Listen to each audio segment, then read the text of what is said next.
Honorable Speaker, sir, I beg to move for taking into consideration of the Telangana Appropriation Number 2 Bill 2024. Motion moved. Now discussion on consideration of the bill. Sri K.T. Ramarao garu. Speaker, sir. ముందుగా ఈ appropriation bill మీద ప్రసంగించే అవకాశం ఇచ్చినందుకు మీకు ధన్యవాదాలు అధ్యక్ష. మొదటిసారి appropriation మీద ప్రతిపక్షంలో మాట్లాడుతున్నాను కాబట్టి దయచేసి తమరు తగినంత సమయం ఇవ్వాలని మిమ్మల్ని మీకు విజ్ఞప్తి చేస్తా ఉన్నాను సార్. అధ్యక్ష, ముందుగా 10 ఏళ్ల తర్వాత తెలంగాణ గురించి ప్రస్తావించే ముందు 10 ఏళ్ల ముందున్న పరిస్థితులు కూడా ఒక్కసారి మననం చేసుకోవాల్సిన బాధ్యత మనందరి మీద ఉంది అధ్యక్ష. 2014 47 గుర్తు చేసుకోమంటే కూడా చేసుకుంటామన్నా. అంటే మీరు మాట్లాడిన ప్రతి ఒక్కరూ sir running commentary deputy CM చేస్తే ఎట్లా సార్? అధ్యక్ష, 10 ఏళ్ల ముందు అంటే సార్ మాట్లాడిన ప్రతి సభ్యుడు ట్రెజరీ బెంచెస్ నుంచి నేను గమనించింది గత ప్రభుత్వము, గత 10 ఏళ్ళు, గతము అంటూ మీరు పురావస్తు పరిశోధక శాఖ కదా తవ్వినట్టు తవ్వుతానే ఉన్నారు 10 ఏళ్ళు. సో మాకు కూడా తప్పదు కదా సార్, ఎందుకంటే గౌరవనీయులు పెద్దలు బట్టి విక్రమార్క గారిని నేను అభినందిస్తున్నాను సార్. ఎందుకంటే వారు ఆర్థిక మంత్రిగా ఈరోజు బడ్జెట్ ప్రవేశపెట్టారు, చక్కటి బడ్జెట్ పెట్టామని వారు చెప్పారు, సంతోషం. అధ్యక్ష, వారు మరింత ఉన్నతిని సాధించాలని తప్పకుండా ఆ కూర్చున్న కుర్చీలోంచి అవసరమైతే భవిష్యత్తులో పక్క కుర్చీలోకి కూడా పోయే విధంగా వారికి దేవుడు ఆ శక్తిని, ఆ ఆశీర్వాదాన్ని కొడివ్వాలని మనసారా కోరుకుంటాం. మీరంటే ఆ గౌరవం ఉంది.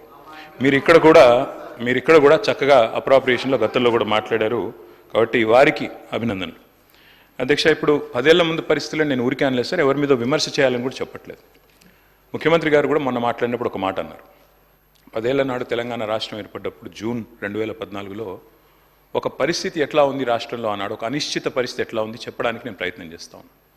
ఆ రోజుల్లో కిరణ్ కుమార్ రెడ్డి గారు ముఖ్యమంత్రి, ఆయన ఒక ప్రజెంటేషన్ ఇచ్చి మరీ ఒక కట్టెపట్టుకొని అసలు రాష్ట్రంలో కరెంటే ఉండదు, తెలంగాణలో మీరు దివాలా తీసిపోతారు, అసలు మొత్తం విద్యుత్ ఉత్పత్తి కేంద్రాలని అవతలున్నాయి, మీరు ఏం చేస్తారు ఇక్కడ అంటూ దివాలా మొత్తం చీకట్లతో నిండిపోతుంది అనే విధంగా వారు మాట్లాడారు. ఇంకా కొంతమంది పెద్దలైతే ఈ రాష్ట్రానికి పెట్టుబడులే రావు, ఉన్న పెట్టుబడులే పోతాయి, కొత్త పెట్టుబడులు ఎక్కడి నుంచి వస్తాయి తెలంగాణకి అనే కొంతమంది ఆ ధోరణిలో మాట్లాడినారు. తర్వాత శాంతి భద్రతల విషయంలో కూడా చాలామంది మాట్లాడారు. ఆంధ్ర తెలంగాణ గొడవలు అవుతాయని, హిందూ ముస్లిం గొడవలు అవుతాయని, తిరిగి నక్సలైట్ల రాజ్యం వస్తుందని, రకరకాలుగా అసలు ఈ రాష్ట్రంలో ఉండే మనందరికీ, ఇక్కడ ఉండే నాయకత్వానికి సత్తా ఉందా ఈ మాట కూడా మాట్లాడినారు సార్. తెలంగాణ వాళ్ళకి పరిపాలనా సామర్థ్యం ఉందా అని కూడా మాట్లాడిన రోజులు ఆ రోజు వెంకటరెడ్డి గారు, తర్వాత ఇంకా మిగతా మిత్రులు చాలామంది అందరం కూడా ఉద్యమంలో ఉన్నాం. ఈ మాటలన్నీ మనం కూడా విన్నాం. కానీ ఈరోజు గర్వంగా చెప్పొచ్చు అధ్యక్ష, ఎందుకంటే ఇది మేము చెప్తున్న మాట కాదు, ఈ మీరు సభకు ఇచ్చిన సోషియో ఎకనామిక్ అవుట్లుక్ ఏదైతే ఉందో అందులోనే చాలా చక్కగా కొన్ని విషయాలు చెప్పారు. బట్టి విక్రమార్క గారు గతంలో ఇక్కడ నేను కూర్చున్న స్థానంలో ఇటువైపు కూర్చున్నప్పుడు వారు కూడా చక్కటి ప్రసంగం చేశారు అధ్యక్ష. 15 మార్చి 2022 నాడు బట్టి విక్రమార్క గారు మాట్లాడిన మాటలు, ప్రతి సంవత్సరం సంపద బాగా సృష్టిస్తున్న రాష్ట్రం, సంపద బాగా పెరుగుతున్న రాష్ట్రం కూడా మనది.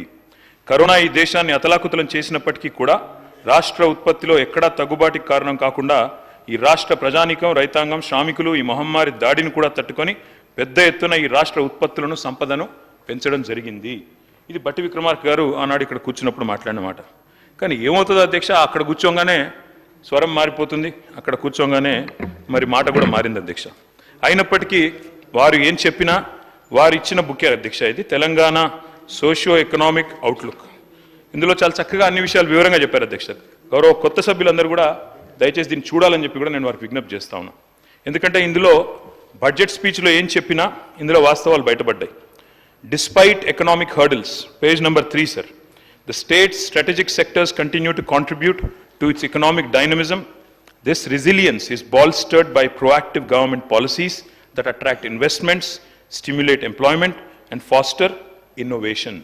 ఇది మరి తెలంగాణ రాష్ట్రం యొక్క అభివృద్ధి గురించి మీ ప్రభుత్వమే ఈ సోషియో ఎకనామిక్ అవుట్లుక్లో చెప్పిన మాట.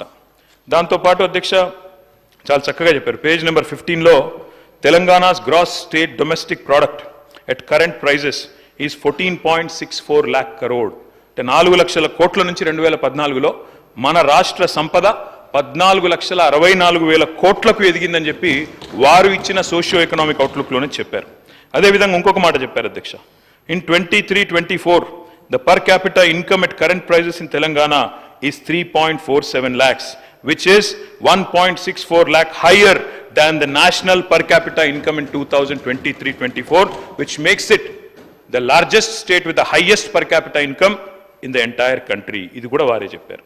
దాంతో పాటు ఇంకొక మాట కూడా చెప్పారు అధ్యక్ష, అది కూడా చెప్తాను. ఇంకొక మాట కూడా చెప్పారు. Over the years Telangana's contribution to India's GDP has shown a steady increase. Telangana's contribution 2014లో ఎంత అధ్యక్ష భారతదేశానికి జీడిపి ఇండియా కాంట్రిబ్యూషన్ కేవలం 4.1%. కానీ ఈరోజు అధ్యక్ష వారిచ్చిన సోషియో ఎకనామిక్ అవుట్లుక్ ప్రకారమే Telangana accounted for 5% of India's GDP in the year 2023-24. అంటే 4.1% నుంచి 5%కి పెరిగింది అని చెప్పి జీడిపి కాంట్రిబ్యూషన్ ఆఫ్ తెలంగాణ. అంటే తెలంగాణ భారతదేశాన్ని సాకుతున్న రాష్ట్రాల్లో మొన్న మా మిత్రులు శ్రీధర్ బాబు గారు కూడా చెప్పారు, Telangana is a contributing state, we are a economic engine అని చెప్పి వారు కూడా చక్కగా చెప్పారు. అందుకే వారిని నేను అభినందిస్తా ఉన్నా. ఎందుకంటే రాష్ట్రం యొక్క పురోగతి విషయంలో వాస్తవాలు బయటపెట్టినందుకు, వాస్తవాలు చెప్పినందుకు వారిని నేను మనసారా అభినందిస్తా ఉన్నా. అధ్యక్ష, ఒకటి వాస్తవం, ఉద్యమాలతో ఉదయించిన తెలంగాణ ఇవాళ ఉజ్వల తెలంగాణగా వెలుగుతున్నది అనే మాట వాస్తవం. దీనిలో ఎవరికి రెండో అభిప్రాయం ఉండాల్సిన అవసరం లేదు. ఎందుకంటే ఎలక్షన్లు అయిపోయినాయి, అసెంబ్లీ ఎన్నికలు అయిపోయినాయి, పార్లమెంట్ ఎన్నికలు అయిపోయినాయి, ఇంకా 4.5 ఏళ్ల పాటు చక్కగా కలిసిమెలిసి పనిచేసుకునే అవకాశం ఉంది. నేను వారికి మనస్ఫూర్తిగా నేను కూడా నిండు మనసుతో ఆశీర్వదిస్తా ఉన్నా అధ్యక్ష, అభినందిస్తా ఉన్నా. ఎందుకంటే వయసులో చిన్నవాడినే కావచ్చు కానీ నేను వారిని అభినందిస్తా ఉన్నా. ఎందుకు? మీకు ఇవాళ ప్రజలు అవకాశం ఇచ్చారు, 10 ఏళ్ళు మాకు ఇక్కడ అవకాశం ఇచ్చినారు అక్కడ. ఆ తర్వాత మేము డిసెంబర్ 3 నాడే చెప్పాము అధ్యక్ష, 10 ఏళ్ళు మాకు ప్రభుత్వం ఇచ్చిన ప్రజలకు రుణపడి ఉంటాం, వారికి శతదా సర్వదా వారికి ధన్యవాదాలు.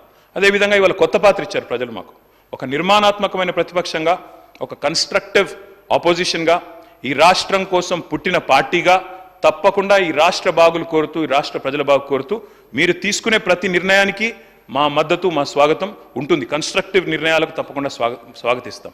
ఈరోజు మీరు బిల్లు తెస్తున్నారు స్కిల్ డెవలప్మెంట్ మీద, స్కిల్ యూనివర్సిటీ మీద, తప్పకుండా స్వాగతిస్తాం అధ్యక్ష. ఆ రకంగా అధ్యక్ష నేను వారికి చేసే విజ్ఞప్తి, దయచేసి let us not indulge in politics and curse our own state అధ్యక్ష. కానీ అధ్యక్ష వాస్తవాలు ఒక్కసారి మాట్లాడుకుంటే, అప్రాప్రియేషన్లోకి వస్తే అధ్యక్ష ఏం చెప్పారు అధ్యక్ష? చాలా మాటలు చెప్పారు.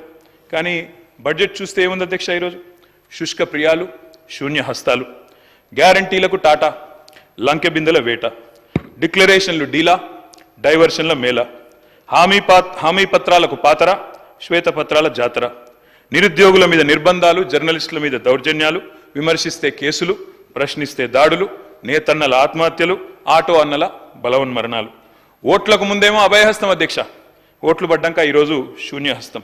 మేనిఫెస్టోలో అరచేతిలో స్వర్గం, బడ్జెట్లో మాత్రం మోచేతికి బెల్లం, 3 తిట్లు 6 అబద్ధాలతో కేవలం పొద్దున్న లేస్తే బట్టగాల్చి మీదేసే పనులు ఇందులో కనబడ్డాయి అధ్యక్ష.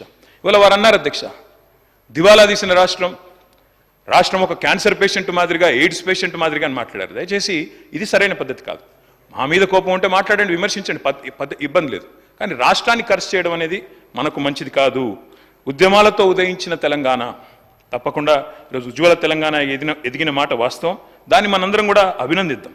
10 ఏళ్ల ప్రస్థానంలో ఇవాళ స్వరాష్ట్రం స్వంత కాళ్ళ మీద నిటారుగా నిలబడ్డది అధ్యక్ష. విఫల రాష్ట్రం అవుతుందని శాపనార్థాలు పెట్టిన వాళ్ళందరి శాపాలను తట్టుకొని సవాళ్ళను అధిగమించి ఇవాళ తెలంగాణ ఒక విజయవంతమైన స్టేట్గా సిరి సంపదలతో భారతదేశం భాగ్యరేఖలు మార్చే అగ్రగామి రాష్ట్రాల సరసన నిలబడి ఉండడం మనందరికీ గర్వకారణం తెలంగాణ బిడ్డలుగా. అధ్యక్ష, ఇవాళ కొన్ని ప్రచారాలు జరుగుతూ ఉన్నాయి. దివ్యంగా ఉన్న రాష్ట్రాన్ని దివాలా తీసిందని ప్రచారం చేస్తూ ఉన్నారు. ఆస్తులు దండిగా ఉన్న రాష్ట్రాన్ని అప్పులో ఊబిలో ఉందని చెప్పి తప్పుడు ప్రచారం చేస్తున్నారు. ఇది నిజంగా కూడా దురదృష్టకరం. మీరు చేస్తున్న ప్రచారం శుద్ధ తప్పు అని నేను చెప్పట్లేదు అధ్యక్ష, మీ సోషియో ఎకనామిక్ అవుట్లుకే చెప్తా ఉంది. మీ సోషియో ఎకనామిక్ అవుట్లుక్ ఏదైతే మీరే రేవంత్ రెడ్డి గారు ముఖ్యమంత్రి గారు అదేవిధంగా ఉప ముఖ్యమంత్రి గారి ముఖ చిత్రంతో వేసిన సోషియో ఎకనామిక్ అవుట్లుకే మీరు చేస్తున్న ప్రచారం శుద్ధ తప్పు అని చెప్తా ఉంది. మీరు మాటలతో మసిబూసి మారేడికాయ చేసే ప్రయత్నం చేస్తూ ఉన్నారు. కానీ అంకెలు అబద్ధాలు ఆడవు అధ్యక్ష. ఆర్బీఐ గణాంకాలు, ఇది నా సొంత కవిత్వం కాదు, ప్రభుత్వం యొక్క లెక్కలు కాదు, RBI controller and auditor general యొక్క గణాంకాలు, అవి నిజాలను కూడా నిగ్గు తెలుస్తూ ఉన్నాయి. అధ్యక్ష, నేను ఈరోజు మీ ముందు ప్రజెంట్ చేస్తాను అధ్యక్ష.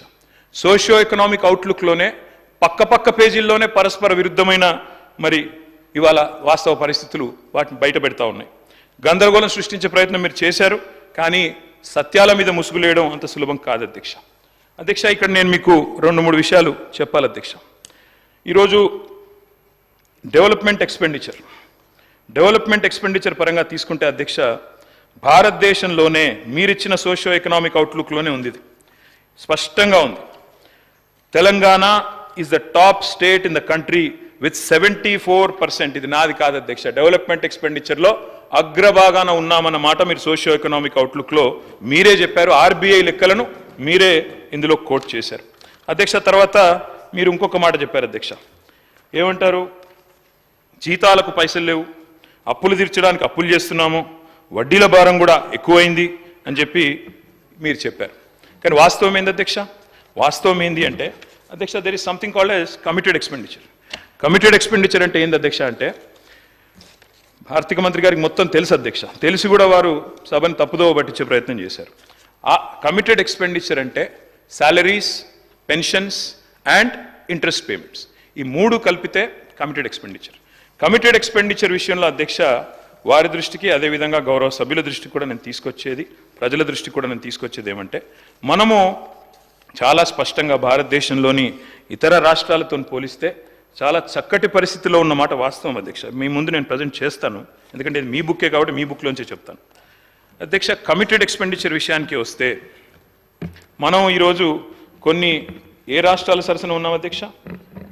స్టేట్ వైజ్ డెవలప్మెంట్ ఎక్స్పెండిచర్లోనేమో అగ్రభాగాన ఉన్నాం, 74% ఇవాళ డెవలప్మెంట్ ఎక్స్పెండిచర్ మీద ఖర్చు పెడుతున్నామని మీరే చెప్తున్నారు. అదేవిధంగా అధ్యక్ష, కమిటెడ్ ఎక్స్పెండిచర్లో మనం కమిటెడ్ ఎక్స్పెండిచర్ అంటే ₹1 మీరు జీతాలు, భత్యాలు, పెన్షన్లు, అదేవిధంగా వడ్డీ చెల్లింపులు మిత్తి కడితే అది పోతే రూపాయిలో మనకు 47 పైసలు రూపాయలు దానికి పోతున్నాయి అధ్యక్ష, జీతాలకు, భత్యాలకు, పెన్షన్లకు, అదేవిధంగా మనకి మిత్తి కట్టేందుకు ఇంట్రెస్ట్కు. మిగిలిన 53 పైసలు అవైలబుల్ ఉన్నాయి ప్రభుత్వానికి డెవలప్మెంట్ చేయడానికి అనేది కమిటెడ్ ఎక్స్పెండిచర్లో కనబడతా ఉంది. అంటే ఓవరాల్గా చూసుకుంటే ఎక్కడున్నాం అధ్యక్ష మనం? ఈరోజు భారతదేశంలో కేరళ చూస్తే కమిటెడ్ ఎక్స్పెండిచర్ రూపాయిలో 82 పైసలు, హర్యానా రూపాయిలో 81 పైసలు, పంజాబ్లో రూపాయిలో 79 పైసలు జీతాలకు, భత్యాలకు, పెన్షన్లకు, అదేవిధంగా ఇంట్రెస్ట్ చెల్లింపులకు పోతుంది. వెస్ట్ బెంగాల్ 69 పైసలు పోతుంది రూపాయిలో, తమిళనాడులో 62 పైసలు పోతుంది, ఆంధ్రప్రదేశ్లో 61 పైసలు పోతుంది, వారు మొన్నటిదాకా నడిపిన రాజస్థాన్లో 59 పైసలు రూపాయికి. దేశ సగటు జాతీయ యావరేజ్ ఎంత అధ్యక్ష? కమిటెడ్ ఎక్స్పెండిచర్ 56 పైసలు. అంటే మొత్తంగా రూపాయి ఆదాయం వస్తే అందులో 56 పైసలు జాతీయ సగటు కమిటెడ్ ఎక్స్పెండిచర్. కానీ తెలంగాణ ఎంత అధ్యక్ష? 47. అత్యల్పంగా ఉన్న రాష్ట్రాల్లో టాప్ 4లో తెలంగాణ ఉంది. దీన్ని మీరు తిమ్మిని బమ్మిని చేసి మోసం చేసే ప్రయత్నం చేస్తామంటే కుదరదనే మాట కూడా నేను వారికి విజ్ఞప్తి చేస్తా ఉన్నా అధ్యక్ష. ఇంకొక మాట కూడా చెప్పాలి అధ్యక్ష, ఇవాళ వడ్డీల కోసం, జీతాల కోసం పైసలు జాలట్లేదు అనే మాట వారు మాట్లాడుతూ ఉన్నారు అధ్యక్ష. ఒక్క మాట వారికి నేను చేసే విజ్ఞప్తి, మీరు పరస్పర విరుద్ధమైన వ్యాఖ్యలు చేశారని నేను చెప్పాను. 47 పేజీలో సోషియో ఎకనామిక్ అవుట్లుక్లో మీరే చెప్పారు హయ్యర్ ఫిస్కల్ స్ట్రెస్ ఉంది, 47 ఉంది కమిటెడ్ ఎక్స్పెండిచర్, దానివల్ల ఫిస్కల్ స్ట్రెస్ ఉందని చెప్పారు. కానీ 44 పేజీలో మీరు చెప్పిన మాటలో అక్కడ మీరు చెప్పారు డెవలప్మెంట్ ఎక్స్పెండిచర్లో Telangana top in the country 74% అని మీరే చెప్తా ఉన్నారు. What is right? Committed expenditure తక్కువ ఉంది అయినా ఎక్కువ ఫిస్కల్ స్ట్రెస్ ఉందని మీరు చెప్పిన మాట కరెక్టా, లేదా డెవలప్మెంట్ ఎక్స్పెండిచర్ 74%తో భారతదేశంలో హైయెస్ట్ ఉన్నామన్నమాట కరెక్టా మీరు చెప్పాలి. ఇంకొక మాట కూడా నేను చెప్తా ఉన్నా అధ్యక్ష, మనకు రెవెన్యూ రిసీట్స్ ఉంటాయి అధ్యక్ష. రెవెన్యూ రిసీట్స్ 4 రకాలు. స్టేట్ ఓన్ ట్యాక్స్ రెవెన్యూస్ అధ్యక్ష, let me tell the entire house, especially new members in the house, state owned tax రెవెన్యూస్లో భారతదేశంలో ఈరోజు 84% SOTRతో అగ్రభాగాన ఉన్న రాష్ట్రం, మొదటి 3లో ఉన్న రాష్ట్రం తెలంగాణ. అంటే ఎవరి మీదనో ఆధారపడకుండా, ఇంకెవరి మీదనో మనం కేంద్ర ప్రభుత్వం ఇవ్వలేదనో, యూనియన్ బడ్జెట్లో రాలేదనో మనం బీరిపోకుండా, బిత్తిరి కాకుండా మనం బ్రహ్మాండంగా SOTRఏ 84% అధ్యక్ష. 4 కంపోనెంట్స్ ఉంటాయి రెవెన్యూ రిసీట్స్లో. ఒకటి స్టేట్ ఓన్ ట్యాక్స్ రెవెన్యూస్, రెండవది సెంట్రల్లో మనకు వచ్చే షేరు, మూడవది నాన్ ట్యాక్స్ రెవెన్యూస్, నాలుగవది మనకు ఇంకోటి చెప్తాను సార్, నాలుగు ఉంటాయి సార్. ఆ నాలుగులో మరి ఈరోజు మీరు చూసినట్టయితే ఒక్క మాట, ఈరోజు 2014లో రెవెన్యూ రిసీట్స్ ఎంత, మనకి రెవెన్యూ ఎక్స్పెండిచర్ ఎంత చూసుకుంటే అధ్యక్ష, దాన్ని బట్టే మనం సర్ప్లస్ స్టేటా, మిగులు బడ్జెట్ స్టేటా, లోటు బడ్జెట్ స్టేటా తేలుతుంది అధ్యక్ష. రెవెన్యూ రిసీట్స్ ఉంటాయి, రెవెన్యూ ఎక్స్పెండిచర్ ఉంటుంది. రెవెన్యూ ఎక్స్పెండిచర్లు ఏముంటాయి అధ్యక్ష? జీతాలు, భత్యాలు, అదేవిధంగా మనకి ఇంట్రెస్టు, దాంతోపాటు సబ్సిడీలు కూడా ఉంటాయి. ఈ 4 తీసేస్తే అప్పుడు రెవెన్యూ సర్ప్లస్ ఎంత అని తేలుతుంది. మాటికి ఒక మాట అంటారు అధ్యక్ష, వీరు మిగులు బడ్జెట్తో మేము మీకు అప్పచెప్పిపోతే అప్పుల కుప్ప చేసిండ్రు, అప్పుల పాలు చేసిండ్రు రాష్ట్రాన్ని చెప్తారు అధ్యక్ష. నేను ఇవాళ చెప్తా ఉన్నా, I would like to set the record straight. అధ్యక్ష, 2014లో రెవెన్యూ సర్ప్లస్ వాస్ 369 crore. 2022-23లో revenue surplus was 5944 crore.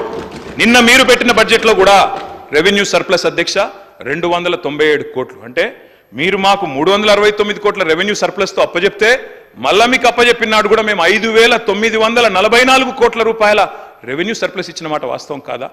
Revenue receipts minus revenue expenditure, అదే కదా రెవెన్యూ సర్ప్లస్. నేను చెప్పింది తప్ప? మరి అప్పుల పాలైపోయింది అంటే ఇంకొక మాట అన్నారు నిన్న ఆర్థిక శాఖ మంత్రి గారు, బాధాకరమైన మాట. జీతాలకు ఇచ్చినందుకు కూడా మేము అప్పులు తెచ్చే పరిస్థితి అన్నారు అధ్యక్ష. మరి రెవెన్యూ మీరు చెప్పిన లెక్కలు తప్ప, మీ మాటలు తప్ప? మీరు చెప్పిన లెక్కల్లో ఏం చెప్పారు అధ్యక్ష?